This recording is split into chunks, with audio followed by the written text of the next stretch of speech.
चुनाव आयोग ने बीएसपी सुप्रीमो मायावती को देवबंद की रैली में दिए गए एक बयान के लिए नोटिस भेजा है।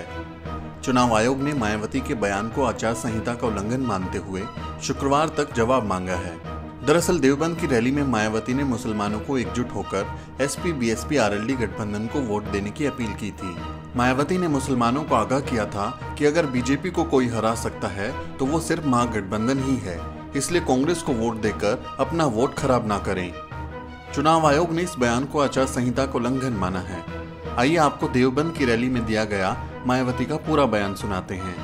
इसके साथ ही गठबंधन के लोगों को यहाँ मैं ये भी सावधान करना चाहूंगी, पूर्व की तरह इस चुनाव में भी यहाँ विरोधी पार्टियों द्वारा पर्दे के पीछे से बनवाए गए विभिन्न संगठनों व पार्टियों के जरिए इनके खड़े किए गए उम्मीदवारों को भी अपना वोट इन्हें अपने यार दोस्त, रिश्ते नातों व जाति बरादरी आदि के चक्कर में भी पड़कर इनको कतई भी देकर खराब नहीं करना है, वरना फिर इसका थोड़ा बहुत लाभ यहाँ विरोधी पार्टियों को जरूर मिल सकता है।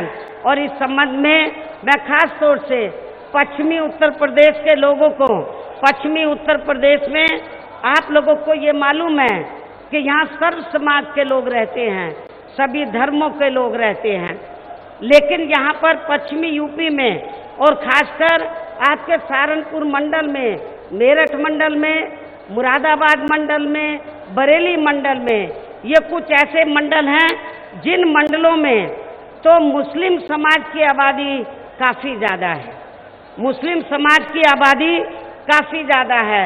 मेरा खासकर इस चुनाव में मुस्लिम समाज के लोगों को ये कहना है, आप लोगों को मैं ये सावधान करना चाहती हूँ और आप लोगों को भी मालूम है कि पूरे उत्तर प्रदेश में कांग्रेस पार्टी इस लायक नहीं है कि वो भारतीय जनता पार्टी को टक्कर दे सके। गठबंधन ही इस लायक है कि वो भारतीय जनता पार्टी को टक्कर दे सकता है। इसलिए मैं खास तौर से मुस्लिम समाज के लोगों को ये कहना, सावधान करना चाहती हूँ। इस बात का एहसास कांग्रेस को भी है, लेकिन कांग्रेस पार्टी ने मुझे ये जानने के लिए मिला है, कांग्रेस पार्टी ये मानकर चल रही है हम जीते या न जीते लेकिन गठबंधन नहीं जीतना चाहिए।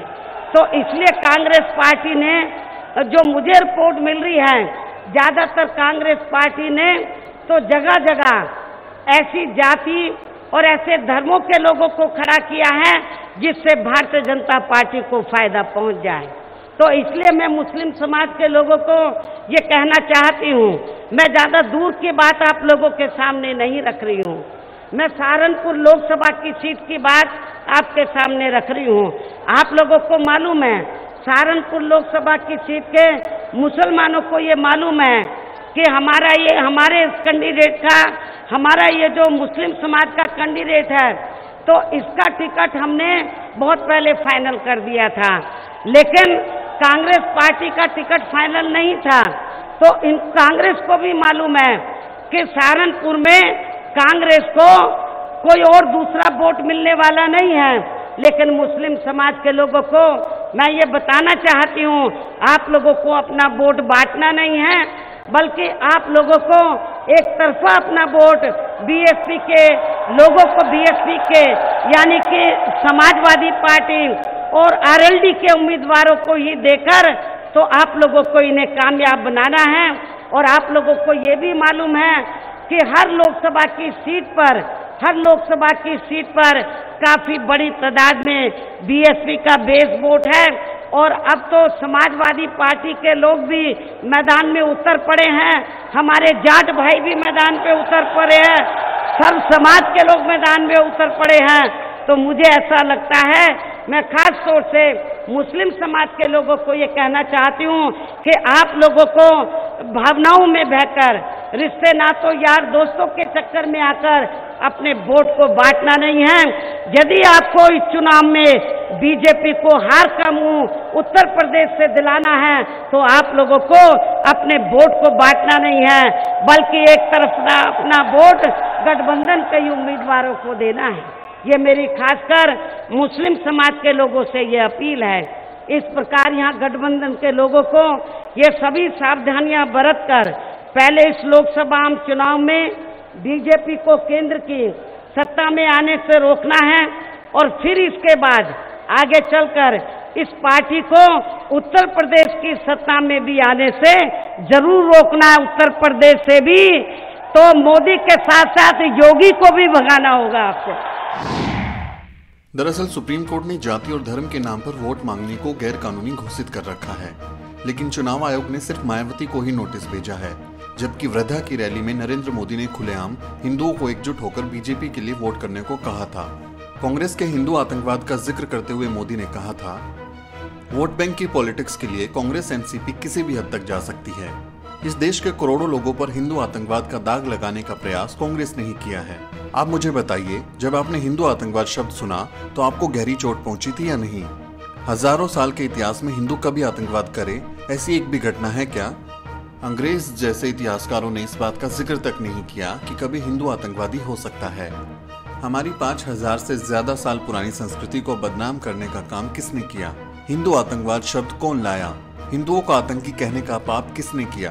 कांग्रेस ने हिंदुओं को बदनाम करने का पाप किया है, देश की मूल धारा को कलंकित करने का पाप किया है, कोटि कोटि देशवासियों को दुनिया की नजरों में नीचा दिखाने का पाप किया है।